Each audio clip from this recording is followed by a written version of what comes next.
جماعت الآخر بھی کہتے ہیں، جماعت الثانی بھی کہتے ہیں۔ اسلامی چھٹے مہینے کا نام ہے کیونکہ جب اس مہینے کا نام رکھا گیا تھا اس وقت موسم کا آخر تھا جس میں پانی جم جاتا، یعنی جیسے سردی وغیرہ جیسے ہو رہی ہے اسی طریقے کا ماحول تھا جب مہینوں کے نام رکھے جا رہے تھے، بتایا گیا۔ اس مہینے کے پہلی تاریخ کو رسول اعظم صلی اللہ علیہ وسلم پر پہلی مرتبہ سیدنا جبرائیل علیہ السلام کا نزول ہوا اور سامنے ہوا تھا، اور پھر اسی مہینے کی 22 تاریخ کو حضرت عمر بن خطاب رضی اللہ تعالیٰ تخت خلافت پر فائز بٹھایا گیا تھا۔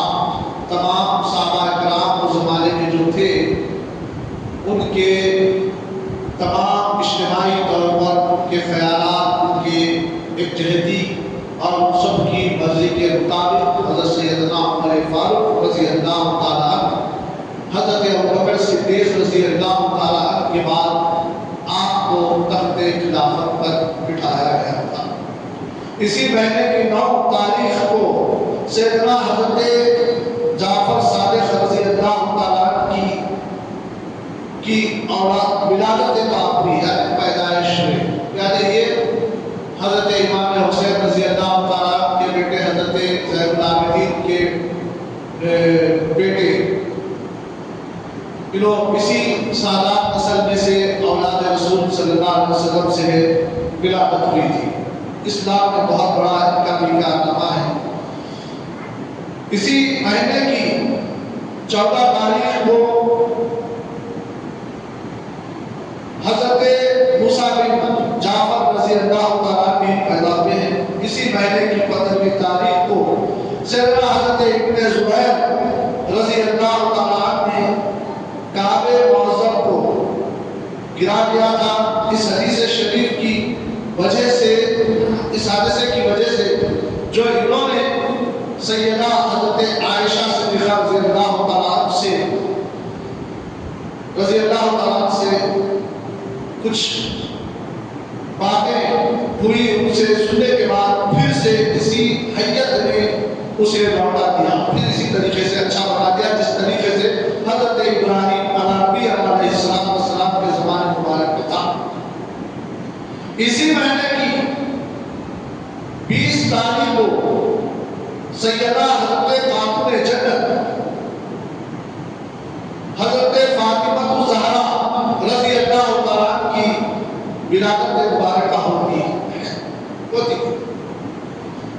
یہ وہ سیدہ ہے جو حضور صلی اللہ علیہ وسلم کی بڑی چاہتی بیٹی، پیاری بیٹی، چھوٹی بیٹی تھے۔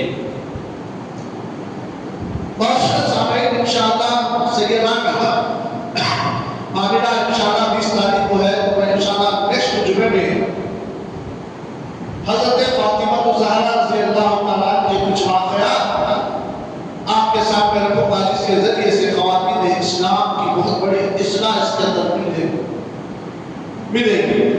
بعض سامعین بیان کر سیدنا عمر فاروق حضرت سیدنا ابوبکر صدیق رضی اللہ تعالیٰ کو اس پر جو کیفیتیں عدالت کے تجربے سے یقین ہو گیا تھا کہ خلافت کا بات دور اگر کوئی سنبھال سکتے ہیں تو وہ سیدنا عمر فاروق رضی اللہ تعالیٰ کے سوا اور کسی کے بس کی بات نہیں ہے۔ اس زمانے کے حساب سے حضرت ابوبکر صدیق رضی اللہ تعالیٰ کو یہ امید بھی تھی، اٹھے نہیں سکتا تا مثال کے قریب انہوں نے رائے عامہ کا اندازہ کرنے کے کر اکابر صحابہ کرام رضی اللہ تعالیٰ سے مشورہ بھی کیا تھا۔ ایسا ہی بٹھا دیا کہ آپ اندازہ لگائیے بعض الانبیاء جسے کہتے ہیں حضرت سیدنا ابوبکر صدیق رضی اللہ تعالیٰ کو انہوں نے اپنے انتقال سے پہلے، دنیا سے رخصت ہونے سے پہلے تمام صحابہ کو بٹھا کر مشورہ بھی کیا اور ان کو یہ بتایا تھا اگر میرے بعد اگر کسی کو بٹھانا ہے اس وقت کی رائے بھی لے کر حضرت عمر فاروق رضی اللہ تعالیٰ کا نام نامی اس میں گرامی اور یہ تمام صحابہ کو بتایا تھا۔ اللہ اکبر۔ انہوں نے کہا حضرت عمر رضی اللہ تعالیٰ کی قابلیت میں کوئی شک اور شبہ نہیں ہے، لیکن مزاج میں تھوڑی سختی ضرور ہے۔ جس کے لیے یہ سختی بھی اسلام کے لیے تھی لگتی، جو اسلام کے خلاف جاتا تو اس کو سختی برتتے تھے آپ، اور اس سے پہلے جو تھا وہ سختی ایک الگ تھی۔ یہاں پر کوئی شریعت کے خلاف اگر رسول پاک صلی اللہ علیہ وسلم کے بتائے ہوئے اصولوں کے خلاف یا اسلام کے خلاف اگر کوئی کچھ کرتا تو وہاں پر تھوڑی سختی برتتے تھے، بتایا گیا۔ حضرت سیدنا صدیق اکبر رضی اللہ تعالیٰ نے فرمایا کہ ان کی سختی اس لیے تھی کہ میں نرم تھا، اس زمانے میں نرم تھا تو اسی لیے وہ تھوڑا سختی اختیار کرتے تھے۔ فرمایا جب کام انہی پر پڑ جائے گا تو وہ خود بخود نرم بھی ہو جائیں گے۔ جب یہ خلافت کا بات دو جگہ سامان لیں گے، جب ان کے کھانوں پہ حکومت کا اسلام کا جب نام ان کے کھانوں پہ آ جائے گا خود بخود ان کے دل میں نرمی بھی پیدا ہو جائے گی۔ آپ نے یہ فرمایا تھا۔ بعض صحابہ پھر حضرت سیدنا عثمان غنی رضی اللہ تعالیٰ کو بلا کر بھی پوچھا تو انہوں نے بھی کہا کہ میں اس قدر کہا سکتا ہوں کہ حضرت عمر فاروق رضی اللہ تعالیٰ کو باطن ظاہر سے اچھا ہے، یعنی جو ظاہر کو دیکھ رہے ہیں انہوں سخت ہے، لیکن ان کا جو باطن ہے، ان کا اندر کا جو مزاج ہے بڑا اچھا مزاج ہے۔ قوم کے لیے، امت کے لیے، کائنات میں بسنے والوں کے لیے ان کا مزاج بڑا اچھا مزاج ہے۔ لہذا اگر کسی کو خلافت کا معاملہ دینا ہے تو آپ حضرت عمر کو دیجیے، کیونکہ حضرت عثمان غنی نے کہا، اور ہم لوگوں میں ان کا جواب نہیں ہے۔ یعنی تمام صحابہ اور زمانے میں جو تھے انہوں نے کہا کہ دیکھو ہم لوگوں میں ان جیسا جو معاملہ ہے، ان کے جیسا معاملہ یہ لاجواب ہے کہ آپ نے فرمایا۔ جب اس بات کے چرچے ہو گئے کہ سیدنا ابو بکر صدیق رضی اللہ تعالیٰ سیدنا عمر فاروق رضی اللہ تعالیٰ کو خلافت بنا چاہتے ہیں تو بعض حضرات کو تردد ہوا کہ چونکہ سیدنا حضرت ابو طلحہ رضی اللہ تعالیٰ نے حضرت سیدنا ابو بکر صدیق رضی اللہ تعالیٰ سے جا کر کہا کہ آپ کی موجود ہوتے ہوئے حضرت عمر فاروق رضی اللہ تعالیٰ کا ہم لوگوں کے ساتھ کیا برتاؤ ہے، کیا برتاؤ تھا اور ہے۔ یعنی جب چرچے ہوئے اب کے بعد حضرت عمر فاروق بیٹھنے والے خلافت پہ تو اس میں سے صحابہ میں سے حضرت ابو طلحہ جا کے حضرت ابو بکر صدیق رضی اللہ تعالیٰ سے مل کے بولنے لگے کہ دیکھیے جب آپ ہیں تو ہی آپ دیکھ رہے ہیں حضرت عمر کتنے سخت مزاج کے، اور آپ جانے کے بعد پھر کیا حال ہوگا ہم لوگوں کا پتہ نہیں، یہ سامنے رکھے انہوں نے۔ اب وہ خلیفہ ہوں گے تو خدا جانے کیا حال ہوگا، جب خلیفہ ہی بن جائیں گے وہ تو پھر کیا شدت بڑھتے گے ہوں گے، پھر ڈر اور خوف کا معاملہ آپ کے سامنے رکھا۔ اللہ اکبر۔ اب آپ خدا کے یہاں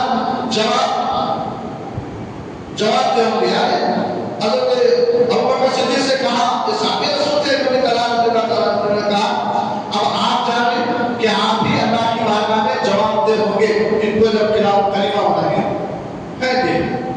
یہ سوچ لیجیے کہ خدا کو کیا جواب دو گے۔ سیدنا ابو بکر صدیق رضی اللہ تعالیٰ نے فرمایا کہ بارگاہ الہی میں عرض کروں گا کہ میں نے تیرے بندوں پر اس شخص کو آفیسر قرار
رضی اللہ تعالیٰ وہ عظیم صحابی تھے کہ جس کے بعد اگر حضور صلی اللہ علیہ وسلم نے فرمایا کہ تیرے دو وزیر آسمانوں میں ہیں اور دو وزیر میرے اس فرش کی اوپر ہیں، صحابہ رضی اللہ تعالیٰ اجمعین پوچھ لیے یا رسول اللہ آسمانوں کے وزیر کون ہیں؟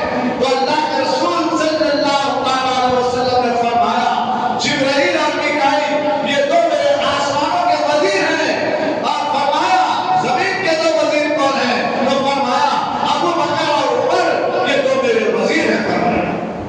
آپ اندازہ لگائیے حضرت عمر فاروق رضی اللہ تعالیٰ کے مقام کو بھی سمجھیے، جہاں سیدنا ابو بکر صدیق رضی اللہ تعالیٰ کا مقام ہے، ان کے بعد اگر کسی کا مقام آتا ہے اسلام میں تو حضرت سیدنا عمر فاروق رضی اللہ تعالیٰ کا مقام آتا ہے۔ تو معزز سامعین، بزرگوں، عزیز دوستوں، پھر ان کے بعد فرمایا یہ کہا کہ سیدنا عثمان غنی رضی اللہ تعالیٰ کو بلایا اور عہد نامہ خلافت کا اس مضمون کے ساتھ لکھوا دیا۔ آپ بتا رہے ہیں جیتے جی حضرت ابوبکر صدیق رضی اللہ تعالیٰ، حضرت عثمان غنی رضی اللہ تعالیٰ کے ہاتھ سے حضرت عمر فاروق رضی اللہ تعالیٰ کا خلافت نامہ لکھا کر ان کو سپرد کر دیا اور عہد نامہ پر اپنا مہر اور دستخط کر کے اور حکم دے دیا کہ جا کر جامع عام میں یعنی عوام میں جا کر سنا دیا جائے، پڑھ کے سنا دیا جائے۔ مسلمانوں آپ بتا لگائیے کہ حضرت سیدنا ابوبکر صدیق رضی اللہ تعالیٰ کا حضرت عمر فاروق رضی اللہ تعالیٰ کے تعلق سے کتنا اچھا مزاج تھا۔ خلافت کو قبول فرمایا مسلمانوں نے رضی اللہ تعالیٰ ہو کر سیدنا حضرت عمر فاروق رضی اللہ تعالیٰ کے خلافت کو قبول بھی کیا، تمام مسلمان بھی اس کو قبول کیا۔ پھر سیدنا حضرت صدیق اکبر رضی اللہ تعالیٰ نے سیدنا حضرت عمر فاروق رضی اللہ تعالیٰ کو علیحدگی میں بلایا اور ان کو نہایت ہی معاصر اور مفید نصیحتیں کیے، اور جو اہم نصیحتیں تھیں وہ نصیحتیں بھی کیے اور آپ کو سمجھایا میرے جانے کے بعد آپ کس انداز سے حکومت کرنا ہے، کس انداز سے عوام سے رہنا ہے، کیا کیا کرنا ہے، یہ تمام چیزیں بھی ان کو پتا ہے۔ جو حضرت عمر فاروق رضی اللہ عنہ کے لیے عہدے دستور عمل کی جگہ کام آئے، جب انہوں کام کرنے لگے تو حضرت ابوبکر صدیق رضی اللہ تعالیٰ کی وہ باتیں ان کو یاد آتی اور وہ کاموں کو روبے عمل بھی لاتے ہیں۔ معزز سامعین، بزرگوں، عزیز دوستوں، آپ پتہ لگائیے اسی مہینے میں آپ خلافت کے فائز ہوئے تھے، حضرت عمر فاروق رضی اللہ تعالیٰ۔ معزز سامعین، اہدنا الصراط المستقیم، سیدھا راستہ اختیار، راستہ ان کا جن پر انعام ہوا، انعام آپ کے مطلب کون ہیں؟ آپ دیکھیں گے اس میں انعام آخر میں نبی، صدیقین، صحابہ، تابعین، تبع تابعین، اولیاء، یہ تمام لوگ متقی پرہیزگار لوگوں میں آتے ہیں۔ سیدھا راستہ اختیار، اس راستہ ان کا جن پر انعام ہوا، یہ انعام آفتہ بندے ہیں، ان کا راستے کے تعلق سے فرمایا گیا۔ معزز سامعین، ہم اور آپ نمازوں میں ہر رکعت میں سورہ فاتحہ پڑھتے ہیں، پڑھنے کے باوجود ہمارا اس سورہ فاتحہ کے ترجمے کو سمجھنے کی کوشش کریں تاکہ ہم کو راستہ چلنے میں مدد مل سکے، راستہ کس کا اختیار کرنا ہے۔ معزز سامعین، برابر پہ آئیے، میں نے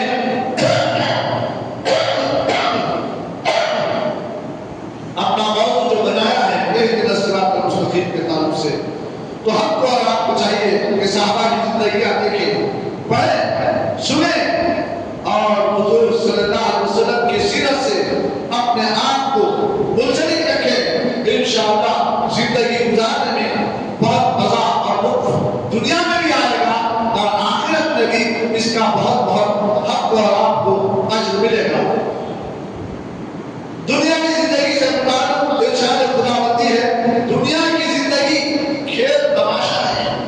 یہ دنیا کی زندگی کیا ہے؟ ایک کھیل تماشا ہے دنیا کی زندگی کہ سوا اور کچھ نہیں ہے اس کے اندر۔ شافی یوم شمول آقائے دو جہاں ساتھی کونین صلی اللہ علیہ وسلم نے ارشاد فرمایا دنیا مردہ ہے اور اس کا طرفدار کتا ہے کہاں؟ دنیا کیا ہے؟ مردار ہے کتا اور اس کا طرفدار کتا ہے فرمایا۔ آپ اندازہ لگائیے کہ کیسے الفاظ حضور صلی اللہ علیہ وسلم کے ساری انسانیت کو اس کے اندر تربیت ہے، فکر مندوں کو اس کے اندر تربیت ہے، اللہ کے ماننے والوں کو اس کے اندر تربیت ہے، رسول کا کلمہ پڑھنے والوں کو اس کے اندر تربیت ہے۔ بات سے سامعین آپ اندازہ لگائیے حضرت اکرام جس دنیا کو، دنیا کی زندگی کو کھیل تماشا قرار دیا گیا ہے وہاں، اور جس دنیا کو مردار ٹھہرایا گیا ہے اور جس کا تعلق کتا، وہ آخر اس دنیا سے مراد کیا ہے؟ آخر حضور نے جب دنیا کو مردار قرار دیا تو اس سے مراد کیا ہے؟ سنیے اور اپنے دل کے دریچے میں جگہ دیجیے۔ انشاءاللہ العظیم اس دنیا میں رہتے ہوئے آپ انشاءاللہ العظیم اللہ کی رضا حاصل کریں۔ آپ پتہ لگائیے دنیا کیا ہے؟ دنیا خدا سے غافل ہو جانے کا نام۔ دنیا کیا ہے؟ دنیا کی رنگ لے لیا اگر انسان کھو گیا۔ دنیا میں اگر انسان خالی دنیا کمانے میں لگ گیا، دنیا میں اپنا اشتغال بڑھانے میں لگ گیا، دنیا میں اپنی تعظیم کرانے میں لگ گیا، اپنی طاقت کا لوہا منوانے میں لگ گیا، دنیا میں اچھا کہلانے میں لگ گیا، تو دنیا خدا سے غافل ہو جانا کا نام ہے۔ مال دولت سونا چاندی بیوی بچے دنیا نہیں ہے۔ اب ہم یہی سمجھ لیں کہ مال کمانا دنیا میں خوب، دولت کمانا دنیا میں خوب، سونا چاندی رکھنا دنیا میں خوب، بیوی بچے شادیاں کرنا، بیوی بچے پیدا کرنا دنیا میں یہ خوب۔ یہ دنیا ہم سمجھ رہے ہیں، یہ کرے تو چھوٹا بھائی، بیوی بچوں کو کیسا پالیں گے، گھر کیسا بنائیں گے، کیسا پڑھیں گے، ماں نے کمائے تو کیسا نہ دنیا کمانا پڑتا۔ بالکل کمائیے، اسلام روکتا نہیں، اسلام دنیا کمانے سے روکتا نہیں، مگر دنیا میں کھو نہ جاؤ، یہ مردار ہے، اس میں پھنس نہ جاؤ، یہ مردار ہے۔ اب آگے آ رہا ہے، یہ ایک مسلمہ حقیقت ہے کہ انسان ان چیزوں کی محبت میں غرق ہو جائے گا، ہو جائے اور اپنے پروردگار سے غافل نہ ہو جائے۔ دنیا کماؤ بھائی، جائز طریقے سے کماؤ، بیوی بچے رکھو جائز طریقے سے رکھو، ناجائز کسی سے تعلقات پیدا مت کرو، نکاح کرو، حضور صلی اللہ علیہ وسلم کی سنت ہے۔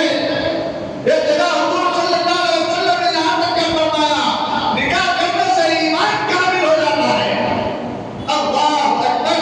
آپ اندازہ لگائیے کہ دنیا کماؤ مگر جائز طریقے سے، سونا چاندی اپنی عورتوں کو ڈالو، خود نہ پہنو۔ مردوں سے کہا گیا سونا تم پر حرام ہے، چاندی تم پر حرام ہے، مگر اتنی جائز ہے کہ حضور صلی اللہ علیہ وسلم نے ایک انگوٹھی پہنی ہے چاندی کی، صرف ایک انگوٹھی۔ اب لوگ بالا چھوڑنے کے، بڑے بڑے ٹوپیاں لگا کے، ہرے پیلے پہننے کے، 5 6 انگوٹھیاں لگانے کے ہم دیکھ کے متاثر ہوتے، سمجھ لینا یہ حضور صلی اللہ علیہ وسلم کی سنت کے خلاف ہے۔ جو سنت کے خلاف ہوتا ہے وہ شریعت کے خلاف ہے، اسلام کے خلاف ہے، دین کے خلاف ہے۔ مرد کو ایک ہی انگوٹھی اور وہ بھی 4.5 لاکھ کے کچھ زیادہ ہوتی، اس سے زیادہ نہیں۔ اب ہم چاندی کے، سونے کے، ہم یہ سمجھ رہے ہیں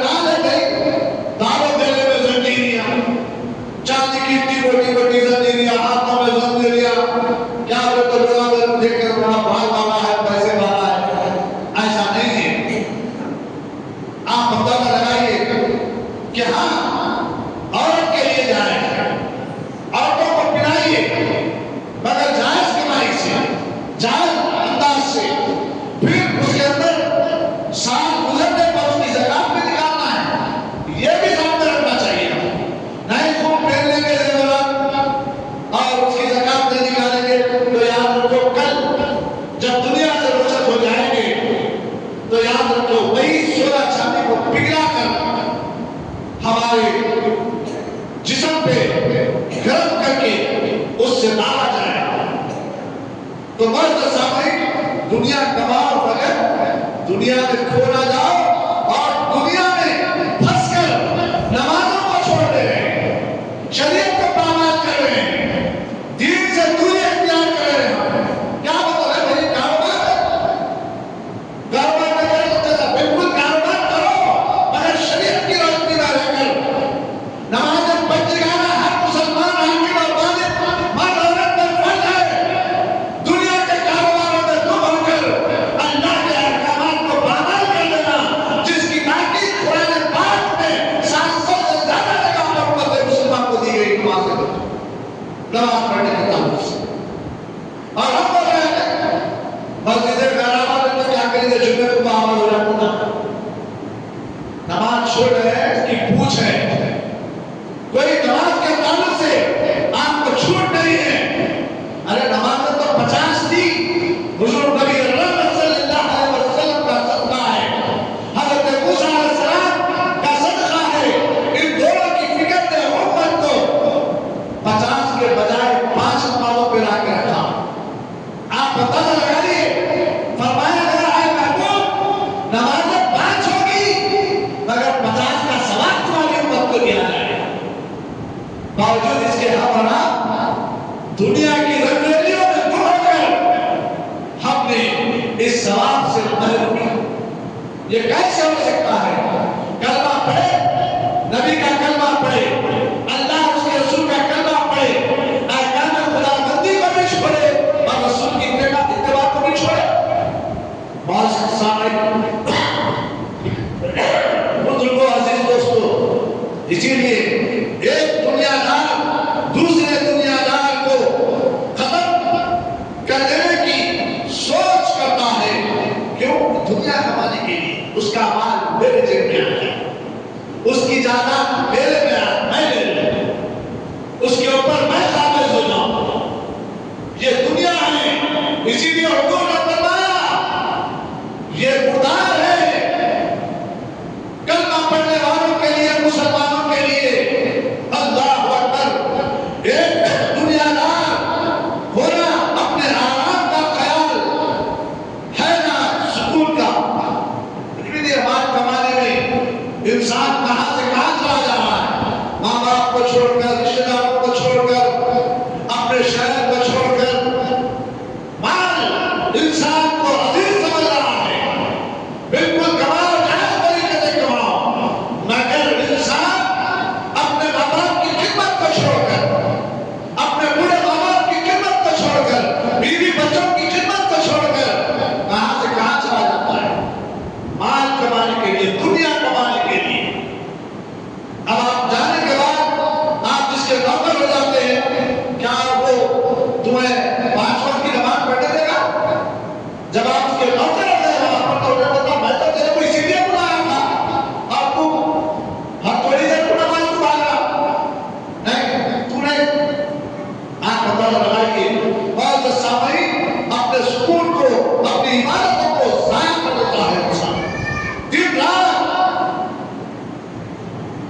جاگنے میں لگا دیتا ہے اور کمانے میں مصروف ہو جاتا ہے، بیداری میں مصروف ہوتا ہے، راتوں کی نیند بھی حرام ہو جاتی ہے۔ مگر پہلے گزرانے دن راتوں میں اسی لیے جاگتے تھے کہ اللہ کا ذکر کرتے تھے، نمازیں پڑھتے تھے، نوافل پڑھتے تھے، تہجد گزار ہوتے تھے، فجر کے لیے اٹھتے تھے۔ آج بھی جاگ رہی ہے خواب، مگر کس پہ جاگ رہی ہے آپ اندازہ لگائیے، کیسے جاگ رہی ہے آپ اندازہ لگائیے۔ بولنے کی ضرورت نہیں ہے، مگر اشارہ دے رہا ہوں میں،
تو آپ کیا کہتے ہیں؟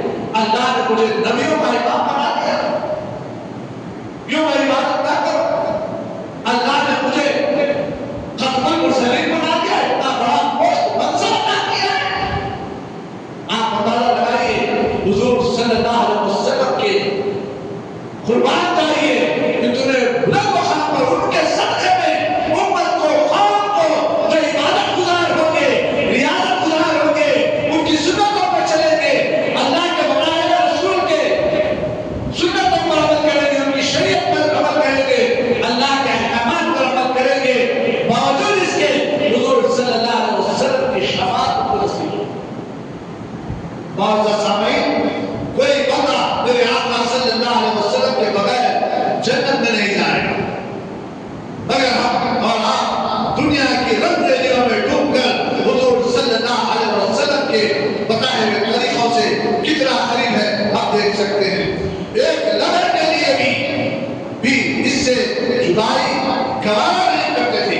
عبادت ریاضت سے بچائے نہیں سکتے، ہمیشہ اللہ کے ذکر میں لگے ہوئے رہے۔ معزز سامعین، صحابہ کرام کا ایک مزاج تھا، ہر اعتبار سے بزنس کرتے تو شریعت کی روشنی میں کرتے، مال کماتے شریعت کی روشنی میں کماتے۔ اسی لیے مناسب ہے کہ آقا دو جہاں صلی اللہ علیہ وسلم نے دنیا دار کو کنگے کے بجائے کتے کی تشبیہ کیوں دے دیا؟ دنیا والے کو کیوں دیے صاحب؟ آپ اندازہ لگائیے آخر کیوں دیا؟ آگے آ رہا ہے حضور صلی اللہ علیہ وسلم نے آخر ایسا کیوں کہا؟ کباب کتا کھاتا ہے، کتا بھی کھاتا ہے، مگر کنگے کی مثال نہیں تھی، کتے کی مثال تھی۔ اب آگے آ رہا ہے اسلام اپنے پیروکاروں کو کسب دنیا سے منع نہیں کرتا، دنیا کمانے سے منع نہیں کرتا، بلکہ اس بات کی پوری اجازت دیتا ہے کہ حلال طور سے دنیا کماؤ اور دنیا سے اس کا خلیل لگاؤ ہونا چاہیے، یعنی اتنا لگاؤ ہونا کہ بیوی بچے پلے اور پلے، کھائے پیے، شراب کے تعلق سے نہیں۔ اگر مال غنیمت آیا یا اس کے تعلق سے الگ چیزیں آگے آئے گی، اگر آپ کی کمائی زیادہ بھی ہے تو پھر کمائی میں سے زکات نکالنا ہے، یہ خالی جمع کر کے رکھ لیتے گئے تو یہ بھی وبال ہے۔ بہرحال پھر انشاءاللہ العزیز جیسے رمضان قریب آئے گا وہ بھی آتے رہیں گے ہمارے پاس چیزیں۔ بہرحال حضور صلی اللہ علیہ وسلم نے ارشاد فرمایا کہ دنیا آخرت کی کھیتی ہے۔ دنیا کیا ہے؟ آخرت کی کھیتی ہے۔ آپ کسان سے بھی تشبیہ دیجئے، جب کسان بیج ڈالتا ہے تو اس کی دیکھ بھال کرتا ہے، پودا اٹھنا، نکلنا، پانی دینا، اس کے پیچھے لگا رہتا ہے، اس لیے کہ آگے میرے کو اس کھیت سے فائدہ ہونے والا ہے، مال کمانا ہے، پیسے کمانا ہے۔ تو حضور نے کیسا تشبیہ دی کہ دنیا آخرت کی کھیتی ہے، تم یہاں پر جیسا بیج بوئے گے ویسا درخت نکلے گا، ویسا اناج ملے گا، پھل پھول آئیں گے اچھے، اعمال کی بنیاد پر آخرت میں نکلنے والے یہ پھل پھول ہیں جو دنیا میں کریں گے تو آخرت میں کھیتی کر کے نکلیں گے۔ اگر ہم دنیا میں کسی کو رسوا کرے، کسی کا مال غرق کر دیے، کسی کو حقوق دبا دیے، ماں باپ کے حقوق نہیں دے رہے، بہنوں کے حقوق کو دبا دے رہے، اور بعض کے کچھ حقوق ہوتے ہیں ہم پر، بے شمار حقوق ہمارے تائیں لگے ہوئے ہیں، یہاں تک کہ بدن کے حقوق ہیں، روح کے بھی کچھ حقوق ہیں، آنکھوں کے کچھ حقوق ہیں۔ آنکھوں کا یہ حق نہیں کہ ہم ناجائز چیزوں کو دیکھتے ہوئے اس کا حق اس کو دینا چاہیے۔ اللہ نے جس چیز کا حکم دیا وہ دیکھنا چاہیے، رسول نے جس چیز کو دیکھنے کا حکم دیا، جس انداز سے آنکھ کو اٹھانے کا حکم دیا، جس انداز سے آنکھ کو کھولنے کا حکم دیا، اتباع رسول کو دیکھنا چاہیے۔ ہم کو یہ آنکھوں کا حق ادا ہو سکتا ہے،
امام احمد رضا خان فاضل بریلوی کی کتابیں پڑھو، علماء کرام کے بیانات کو سنو اور سب کو پتہ چلے گا روح کی غذا کیا ہے جو ان کی کتابوں میں ہے۔ روح کی غذا اللہ کا ذکر ہے، ذکر اللہ ہے جو سانسوں کے ذریعے سے چلتا ہے۔ ظاہری ذکر نماز ہے، ظاہری ذکر دن کے آنے والی چیزیں زکات ہے، حج ہے، یہ ظاہری ذکر ہے۔ اگر باطنی ذکر یہ ہمارے مشائخ کے پاس مل رہا ہے جو سانس کو بھی رائے گا نہیں جانے دیتا، سانس کے ذریعے سے بھی ذکر اللہ کراتے ہیں۔ یہ سانس کے حقوق ہیں۔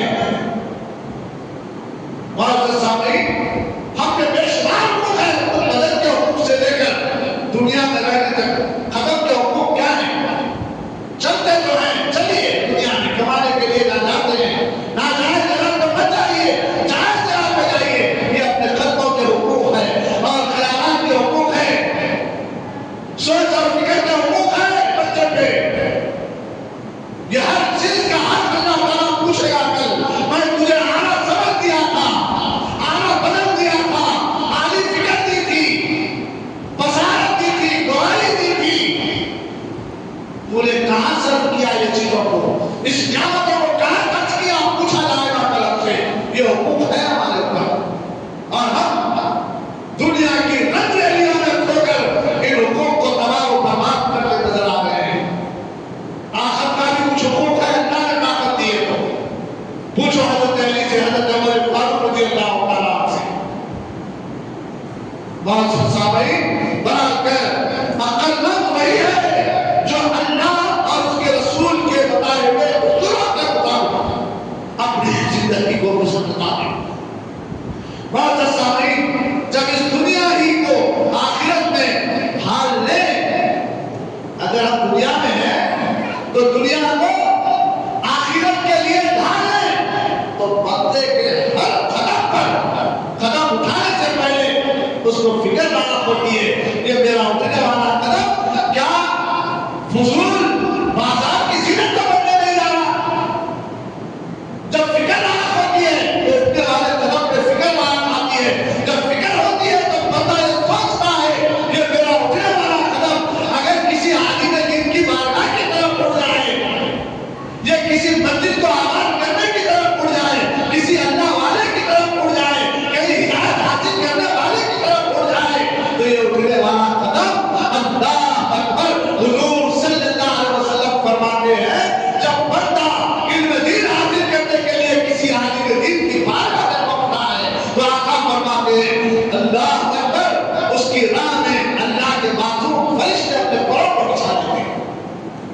آپ اندازہ لگائیے، فکر کیجیے اپنے اٹھنے والے قدم کی، فکر کیجیے اپنی کمائی کی، کہاں لٹ رہی ہے میری کمائی، کہاں میرے خیالات لٹ رہے ہیں، کہاں میری بینائی صرف ہو رہی ہے، کہاں میرا دماغ صرف ہو رہا ہے۔ دنیا میں صرف کرو مگر آخرت کے فکر کرو تو پھر یہ ایسی کھیتی ہوگی کہ آخرت میں لے رہا تحری کھیتی نیکیوں کا ایک انبار ہوگا، کیونکہ آپ کی ہر فکر پہ آپ کا ایک معاملہ تھا جو خوف خدا کا۔ اولاد پیدا کرو مگر فکر کرو، اولاد کو پالنے میں کہیں میں ان کی حد تک تو نہیں کر رہا ہوں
مگر حضرت عمر اللہ فاروق علیہ السلام کی زندگی آپ پڑھیں گے،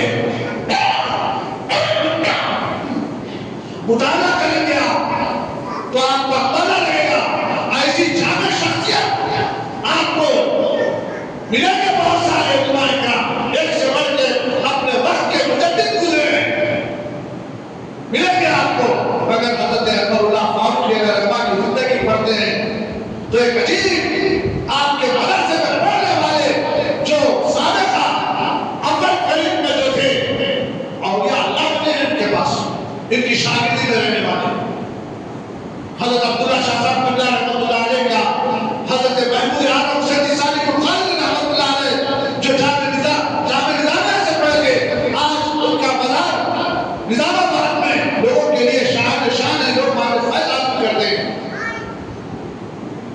یہاں پر حیدرآباد کی سرزمین پر کئی ایسے اولیاء اللہ کے مزارات ہیں جو جامع نظامیہ میں تعلیم حاصل کیے تھے۔ تو معزز سامعین، اور یہ وہ شخصیت ہے اپنے لیے اپنے خاندان کے لیے کچھ فرق نہیں رکھے۔ آج بھی جامع نظامیہ میں کوئی ان کے خاندان کا کبھی نشین نہیں ہے، وہاں پر سب جو وہاں پر تعلیم حاصل کرتے ہیں، وہاں سے جو منسلک کرتے ہیں، مسلسل لگے ہوئے ہیں تعلیم کے میدان میں، وہاں پر باضابطہ ان کے ناموں کی فہرست ڈالی جاتی ہے، انہی میں سے جو چنا جاتا ہے، مشورے کیے جاتے ہیں، انہی میں سے چن کر ان کو تیار کیا جاتا ہے، ان کو شیخ بنایا جاتا ہے، کسی کو مفتی بنایا جاتا ہے۔ برحال وہاں پر کوئی خانوادہ نہیں ہے حضرت عمر اللہ فاروق علیہ السلام کا۔ اگر خانوادے ہوتے تو اور کچھ کیفیتیں ہوتی تھی ہوگی، جیسے آج ہوتی ہے دوسرے مشاہد کی، دوسرے عالم دین کی، کوئی فلاں ہے جیسا نامہ لے لے کر ہم نعرے بازی بھی کرتے ہیں، مگر کبھی آپ نے سنا حضرت عمر اللہ فاروق علیہ السلام زندہ باد نعرے ہوئے سنے آپ نہیں سنتے ہوں گے؟ مراقبہ انوار میں حضرت عمر اللہ فاروق علیہ السلام کی زندگی پڑھتے ہیں تو بے شمار ایسے عالم دین کے نام بھی ان کے اندر اجڑتے ہیں جو دنیا میں اس وقت میں جو موجود تھے، آپ سے علم دین کی معاملات میں آپ سے سوال و جواب کیا کرتے تھے، جس میں سے حضرت امام احمد رضا خان فاضل بریلوی کی بھی زندگی اس کتابوں میں لکھی ہے، جس میں سے خط و خطوط کے ذریعے سے امام احمد رضا خان فاضل بریلوی بھی کئی مرتبہ حضرت عمر اللہ فاروق علیہ السلام کے پاس اپنے خط و خطوط کے سوال و جواب کو مسئلہ حل نہیں ہوتا تھا، اس مسئلے کو حل کرانے کے لیے حضرت عمر اللہ فاروق علیہ السلام کے پاس خط و خطوط بھیجتے تھے۔ کوئی مسئلہ حیدرآباد کی سرزمین پر اگر حل نہیں ہوتا تھا تو حضرت عمر اللہ فاروق علیہ السلام بھی آپ کے پاس خط و خطوط بھیجا کرتے تھے۔ اس کے ذریعے سے آپس میں علماء کرام اتنی محبت جستجو لگن تھا ان کو، مگر آج کیفیتیں باؤنڈری بنا دی جا رہی ہے، ایک خط کھینچ دی جا رہی ہے۔ ایسے عاشق رسول صلی اللہ علیہ وسلم جس کو بشارت صلی اللہ علیہ وسلم نے دی، حیدرآباد کی دکن والوں کے لیے جاؤ اللہ فلاں جگہ جا کر مدرسہ کھولو۔ حق تو یہ ہے اس کتاب میں لکھا ہے جو سابقہ مدرسہ جو آج بھی بنا ہوا ہے، اس مدرسے کی جو بنیاد کے جو مارپٹ ہوتا ہے نا جو ڈالتے ہیں، اس کا تعلق سے بڑے فکر مند تھا۔ تو جس دن جانا تھا پہلے دن صفائی کر کے آئے وہاں پر، وہ مارپٹ کرنے کے لیے مدرسے کا مارپٹ کرنے کے لیے جانا تھا۔ رات میں سو گئے، صبح میں جا کے زمین پہ دیکھتے ہیں تو مارپٹ پڑا ہوا ہے پہلے سے۔ پریشان نہیں یہ ہوتا ہے، حیرت زدہ تھے۔ الہی کیفیت ایک قسم کی کیفیت جاری ہوئی، آپ کو غش جاری ہوا تو جیسے ہی آنکھ بند ہوئی تو پیارے آقا صلی اللہ علیہ وسلم آپ کے خواب میں آ کے کہتے ہیں اے اللہ اس جو مارپٹ ہے اسی پر بنیاد اٹھائیے، اس پہ مدرسہ بنے۔ پتا چلا حضور صلی اللہ علیہ وسلم نے اپنے دست مبارک سے یہ معاملات رکھے۔ ہم تو یہ ہے پہلے جب مدرسے کا اسٹارٹنگ میں جو بچے پڑھ رہے تھے، حضور صلی اللہ علیہ وسلم کی آمد مدرسے کے اندر ہوئی۔ ایک بچہ مختصر انداز میں رکھ رہا ہوں، یہ دنیا کمانے والے نہیں تھے، دین کمانے والے تھے۔ دنیا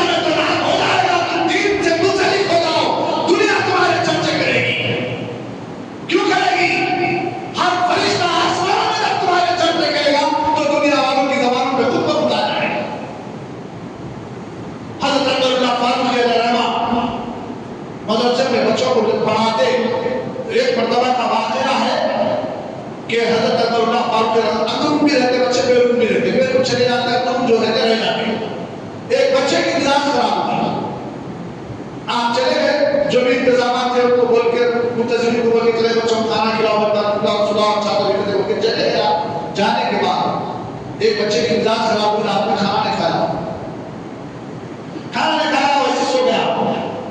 اب بچے کو بھوک لگ رہی, آج رات کو اٹھا بے چین بیتاب ہوا مدرسے میں.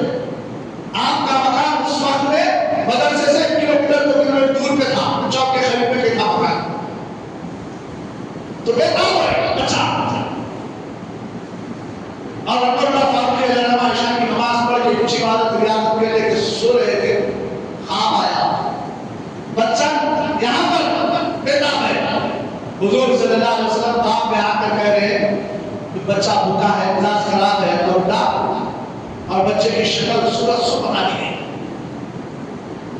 فوری اٹھے, ٹفن باندھا, پہلے نکل گئے, پہلے نکل کے جامع نظام میں آئے, متنبی پڑھ گئے نظام کئی بار آئے حضرت کر کے اندر گئے. جب بچے سو رہے تھے اٹھا اٹھا کے ان کے چہروں کو دیکھتے رہے.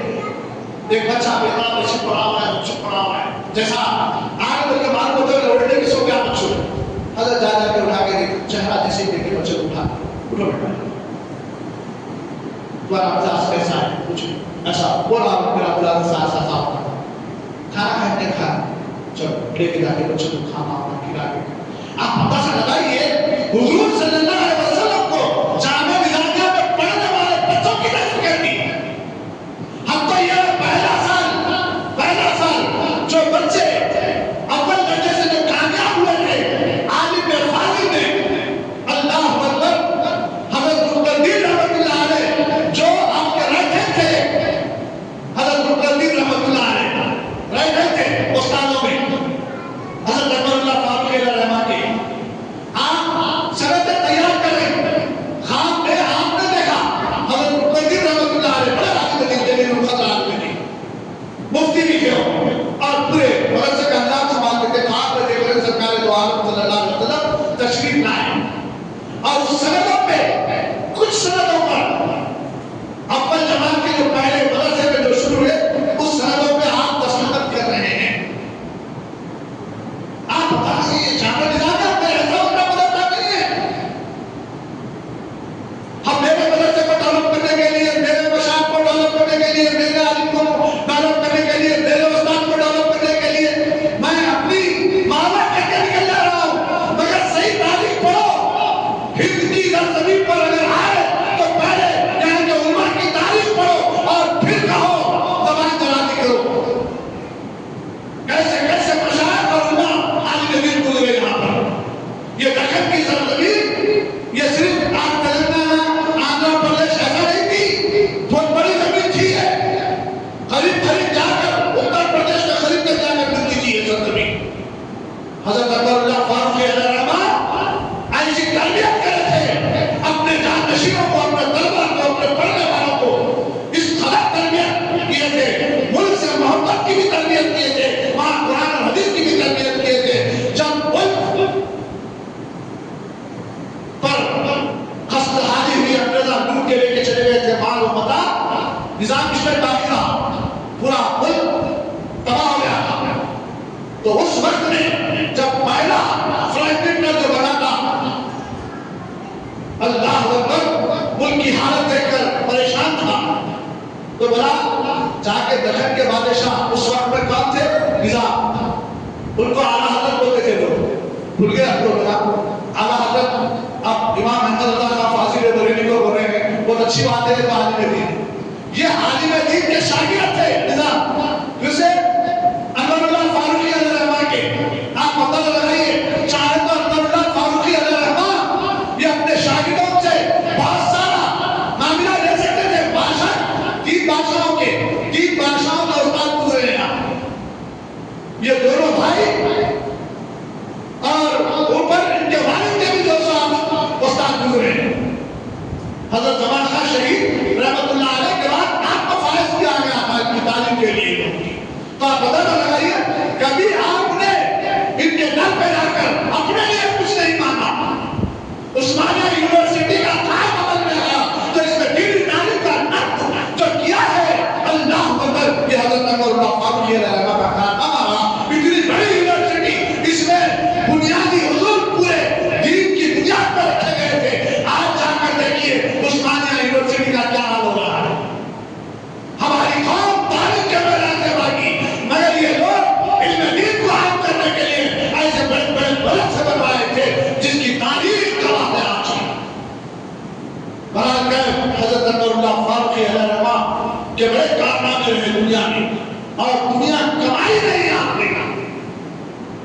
دنیا میں رہ کر آخرت کو کمایا. آج الحمدللہ ان کا مزار شریف بھی اسی کے اندر موجود ہے. اور حد تو یہ رہی کہ اس وقت میں انہوں نے کہا تھا میری مزار دیا میرے کے پاس آپ دیا آپ مدفن کیجیے, مگر مشورہ ہوا جب اس وقت میں نظام کے اولاد جو تھی مکرم جہاں فکم جائے جو تھے وہ لوگ نے کہا نہیں نہیں نہیں یہ ہمارے استاد ہے, یہ بدر سے ان کا تعلق ہے, تو لہذا رہتی دنیا تک امام انور اللہ فاروقی علیہ الرحمن کا نام بھی جاری رہے. اللہ جہاں پر ان کے نام کو جاری رکھا ہے, ہم دنیا والوں کے لیے ایک تاریخ ہے وہ جو ان کی محبت خدمت میں آئی. آج بھی علماء کرام کے لیے زیارت کا مرکز بنی ہے. آپ لوگوں کو چھوڑ دو, بڑے بڑے علماء کرام بزرگان اسلام ان کی زیارت کے لیے آتے ہیں. یہ آپ کی تو کیا بات ہے, یہ تو اپنے ماں باپ کی خبر کی زیارت کرنے نہیں جاتے تو اب کیا آدمی دین کی زیارت کریں گے. معزز سامعین, برال کر دنیا کماؤ مگر دنیا میں کھپ نہ جاؤ. دنیا کماؤ مگر دنیا کے ساتھ اتنے تعلقات پیدا نہ کر لو کہ آخرت میں تصاویر نہ ہو جائے. دنیا میں ایسی کھیتی کرو کہ آخرت میں اس کھیتی کا لے بہانا ہوا بھار آپ کو حشر کے دن ملے گا. ایسی کھیتی کرو دنیا میں. برال کر معزز سامعین, بزرگوں عزیز دوستو, حضور صلی اللہ علیہ وسلم نے آ کر دنیا کو مردار کیوں کہا اور اس کے کمانے والے کو کتا کیوں کہا, کم ایسے تجریح کیوں نہیں دی. آخری الفاظ کی طرف آ رہا ہوں میں کہ دیکھیے یہاں پر دنیا مردار ہے, اس کا طلبگار کتا ہے کھاؤ. آپ دیکھیے دنیا میں بھی اگر کتے کو کوئی مردار چیز مل جاتی ہے کھانے کے لیے تو کتا کیا کرتا ہوں, اپنے قبضے میں لے لیتا ہوں, اپنے قبضے میں لیتا. حق تو یہ ہے اس کی جو سوسائٹی ہوتی ان کو تکلیف نہیں دیتا, فرق ہوتا اپنے قبضے میں لے کر کتا. تو دنیا والے بھی کیا کرتے ہیں مال کمانے میں ہر اعتبار سے میرے پاس آنا, میرے جیب میں ہونا, میں کمانا, میں ڈیولپ ہونا, میں اس سے آگے بڑھنا, میں اس سے آگے بڑھنا. بالکل آگے بڑھیے, دنیا کمائیے, دنیا میں آگے بڑھیے, مگر حشر کے دن اس کا فیض ملنے کا سوچیے. حشر کے دن کیا ہوگا یہ بھی سوچیے. حشر کی کیفیت کو بھی سامنے رکھیے. معزز سامعین, فرمایا حضور نے جب وہ کتا کوئی چیز میں قبضہ کر لیتا ہے تو کسی کو قریب پھٹکنے نہیں دیتا. ہم تو یہ ہوتی کہ جاننا کرنے لات سے اور پورا کھا جاتا اس کو, گوشت بھی کھا جاتا, ہڈیاں بھی چبا جاتا. آج ہم اور آپ دنیا کمانے میں کوئی کسر نہیں چھوڑتے. ہم لوگ حرام حلال ہر اعتبار سے فتویٰ تلاش کرتے ہیں. مجھ جیسا اگر کچھ پڑھا لکھا رہا تو بتا 5-6 لاکھ کا فتویٰ تلاش کرتا ہوں, میں پیٹ پہ رکھا تو اس کا ایڈریس کھانا نہیں کھانا جائز ہے نہیں ہے, فتویٰ تلاش کرتا ہوں. کوئی عالم دین اگر میری کسٹڈی میں فتویٰ دے دیا تو اچھا ہے, وہ گھر لے کے جو اسے کرائے پہ دوں گا یا رہن پہ دے دوں گا, فلاں کرتا ہوں. فتویٰ تلاش کرنے والے لوگ, تقویٰ تلاش کرنے والے لوگ, اللہ اکبر, اپنا پورا مالا بتا دنیا کے لیے لٹا دیتے تھے, لنگر چلاتے تھے. بیرانے بیرہوں سے آدم در نبی رضی اللہ تعالیٰ کوئی چھوٹے موٹے آدمی نہیں تھے, بہت بڑے بزنس مین تھے. لاکھوں لوگ اتنی خانقاہ میں روزانہ کھانا کھاتے تھے.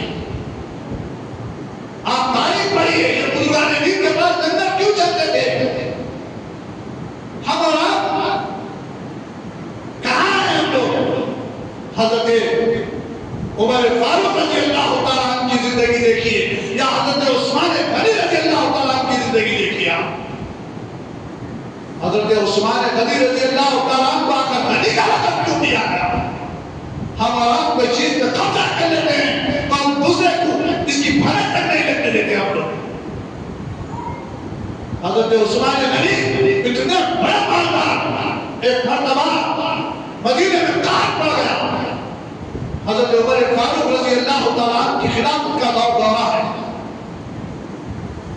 آپ مدینے کے قحط کو دیکھے, ملک شام گئے, اتنا مال خریدا, اتنے اونٹ لگے مال, کہ ایک اونٹ مصر میں تھا، ملک شام میں تھا، تو دوسرا پہلا اونٹ مدینے میں تھا. بتایا اتنی لمبی قطار اونٹوں کی، اتنا مال خرید کے لے کے آئے مدینے میں. بہت سارے باتیں ہیں پیچھے، میں اس کو چھوڑتے ہوئے ڈائریکٹ بتا رہا ہوں ہم کس طریقے سے مان پر قبضہ کر کے بیٹھتے ہیں اور یہ لوگ کیا تھے. دیکھیے ایک اونٹ، اس کا آخری اونٹ ملک شام میں، تو پہلا اونٹ مدینے میں، اتنی لمبی قطار اونٹوں کی آ رہی ہے. اب مدینے میں جو مالدار تھے وہ تو کھاتے پیتے تھے، مگر رعایا پریشان تھی. کام پڑ گیا، پیسہ ہے لوگوں کرے مگر کھانے کے لیے کھانا نہیں، اجلاس نہیں، حالات پریشان تھے. جب یہ اونٹ آنے لگے تو سوداگر بڑے مال والے بھاگے.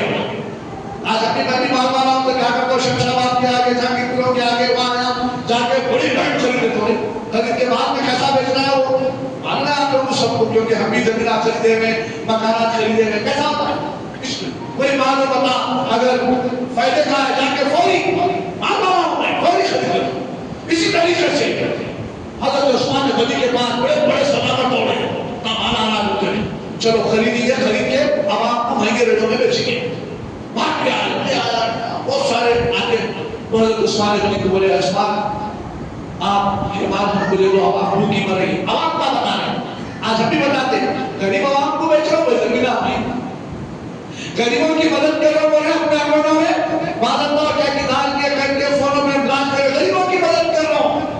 تھوڑے دن میں میرے پاس سائیکل رہ گئی، اس کے بعد آ جا رہی بڑی گاڑی، پھر اس کے بعد آ جا رہی ویٹ بڑی کار. آپ کیا ہے مولانا؟ ارے مولانا بہت بڑے مولانا ہے بھائی، اتنے مدرسے اتنے دواخانے ان کے، کہاں سے آئے مولانا کے پاس؟ پتا چلتا بنا کر وہ بھی تھے مگر دیکھیے حضرت عثمان غنی کے پاس دوڑے تو آگے جو سب نے ہم پیتے میں دو، کوئی آگے بولا میں 1% زیادہ دیتا ہوں، کوئی بولا 2% دیتا ہوں، کوئی بولا 4% دیتا ہوں، کوئی بولا 5% دیتا ہوں اضافہ. ہم کو دو مال. تو آپ کیا بولے سو یہ مال دینے کا نہیں ہے، موقع ہے اب مجھے کمانے کا. بولے ہاں حضرت عثمان غنی صحابی رسول، اتباع رسول میں زندگی کٹ رہی،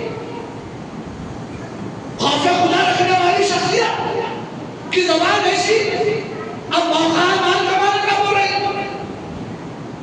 کوئی 9% پر بول دیے نہیں، میں کسی کو دینا نہیں ہے، میرے کو کمانا ہے، میرے کو لوٹنا ہے. اب تو دوڑے دوڑے سب سوداگر مل کے اپنی میجورٹی بنا کے کیا کرے.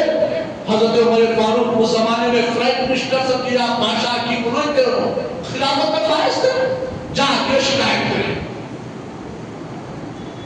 اور ایک روایت میں وہ لوگ نکلے، حضرت عمر فاروق رضی اللہ تعالیٰ پہنچے. یہ لوگ ان سے مل کے نکل رہے تھے عثمان غنی سے. عمر فاروق پہنچے، اے عثمان یہ پورا مال ہمارے کو بیچ دو، جو قیمت لیے لے کے آئے ہیں، جس قیمت کا وہ قیمت سے ہم کو دے دو، ہم غریبوں میں تقسیم کریں گے.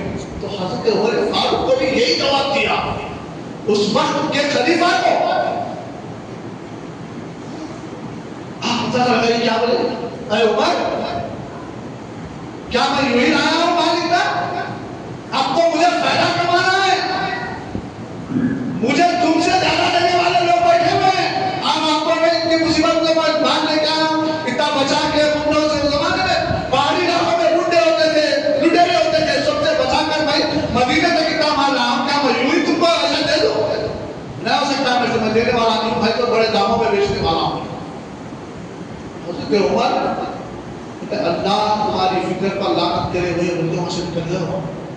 خاموش کر دے، کچھ بھی نہیں بولے، نکل کے چلے گئے. بولے کیا ہو گیا اس کو آ کر کہیں ایسا یہ آدمی کے اندر اتنا کیفو حس آ گئی ہے، وہ کے اندر کیا کیا فکر آئی اللہ بڑھ کر کچھ بول کے نکل گئے وہاں سے. اے عثمان ہر عثمان کے نکل گئے. نکل جانے کے بعد دوسرے دن صبح میں حضرت عثمان غنی رضی اللہ تعالیٰ کے کئی خاصم تھے، کئی نوکر چاکر تھے، بہت مالدار بن گئے. حضور نے غنی کا لقب دیا تو یوں ہی نہیں دیا، دنیا کمانے سے نہیں دیا،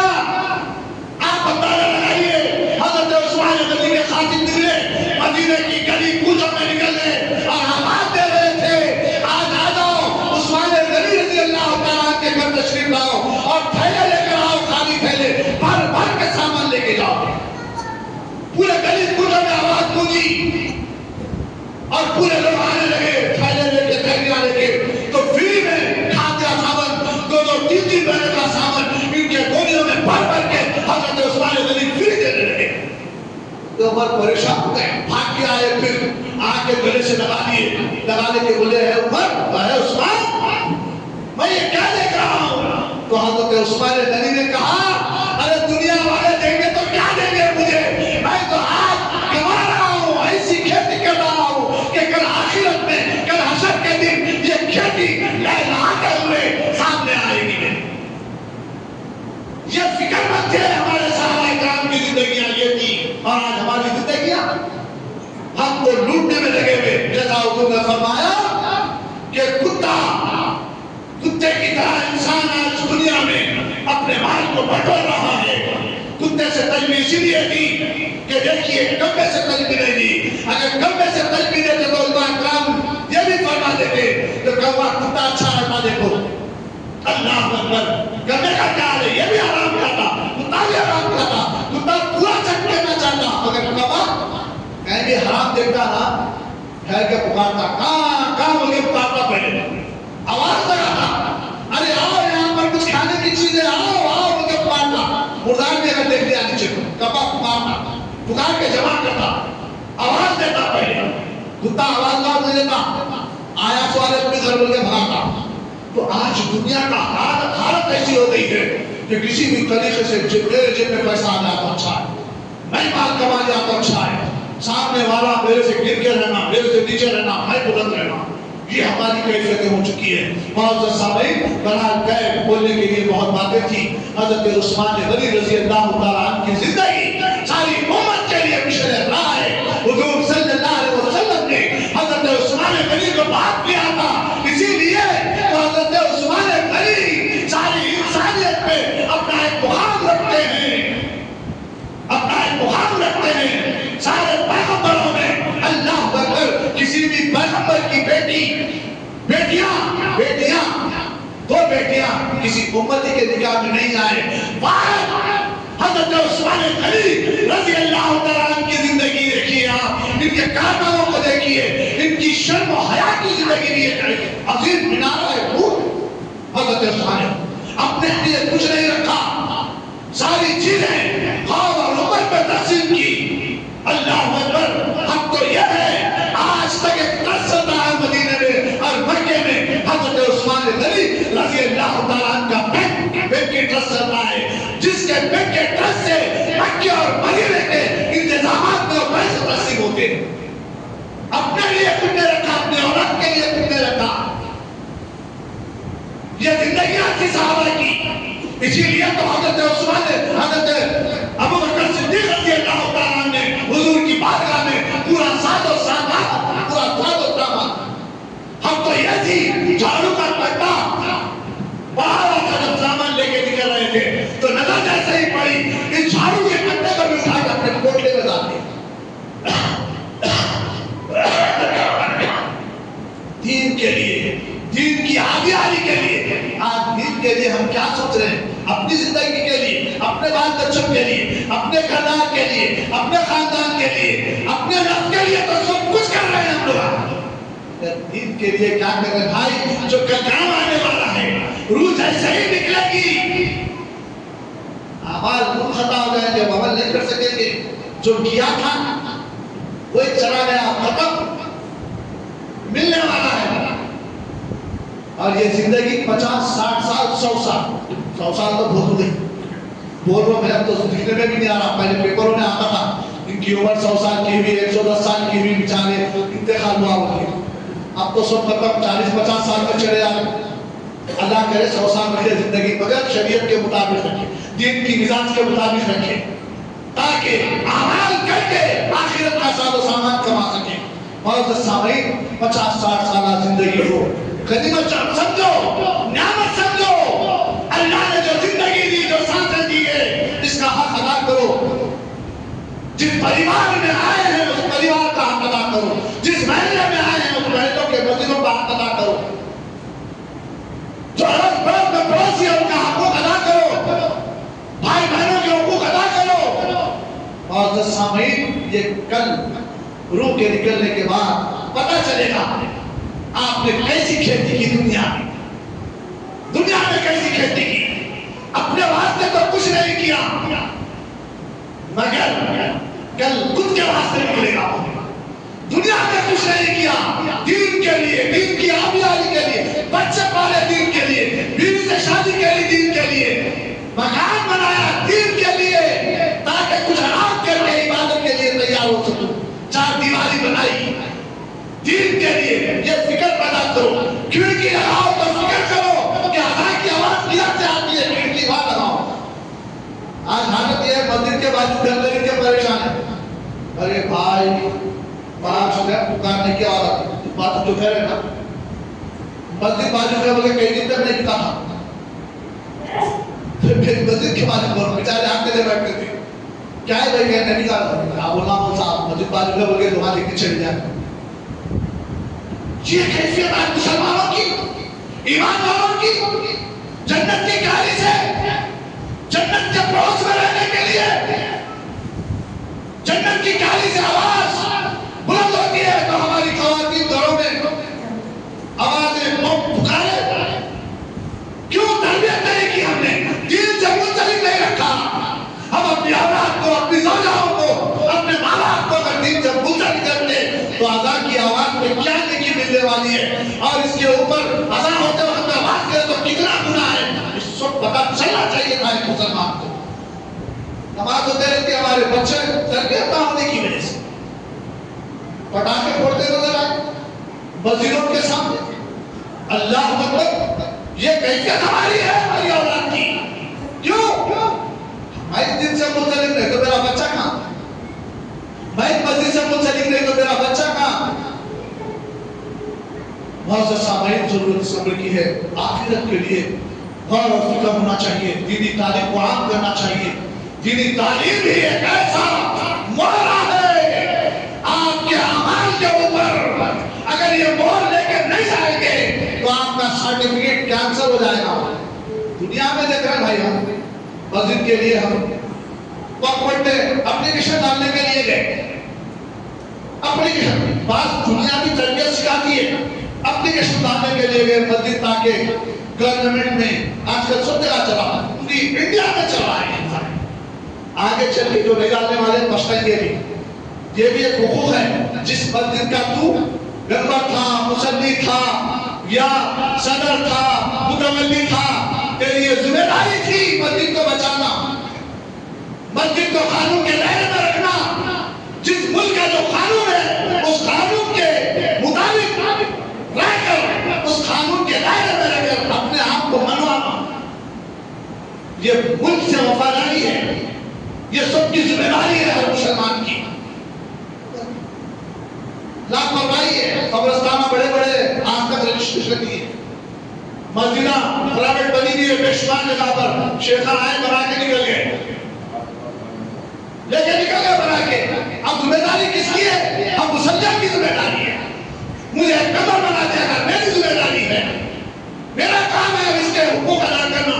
اگر ادا نہیں کرا تو اگر اللہ کی بارگاہ میں جواب دینا پڑے گا, مجھے اللہ کی بارگاہ میں بھی دینا پڑے گا, دنیا میں بھی بھوگنا پڑے گا. کچھ قیامت میں ایسے ہوتے اب لوگ وہ کہتے ہیں نہیں بولنا, ان کے تعلق سے نہیں بولنا, نہیں یزید کی زندگی سامنے ہے, عدوہ کی زندگی سامنے ہے, شہبہ کی زندگی سامنے ہے, سامنے ہے لوگوں کی زندگیاں.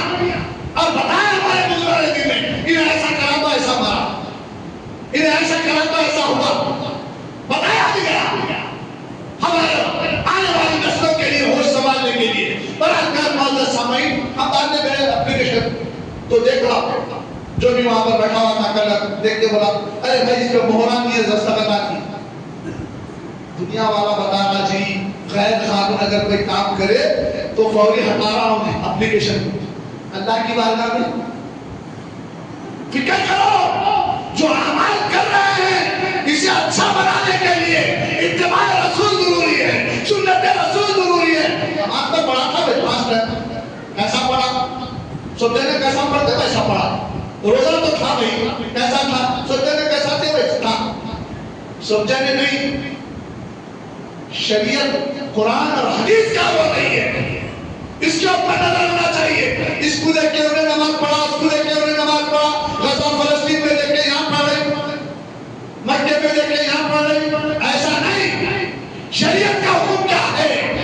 اس کے اعتبار سے آپ کو بڑھنا سنورنا چاہیے. اللہ کے گھر میں بھی آئے تو اس کے آداب ہے. جیسا بولے ویسا اٹھ کے آنے کا نہیں ہے. اس کے آداب ہے. اس کے ادب کو ملوث رکھیں گے تو آپ کے سرٹیفکیٹ پر مہر لگے گی. ماں باپ ہیں تو ان کے حقوق کو ملوث رکھیں گے تو آپ کے سرٹیفکیٹ پر مہر لگے گی.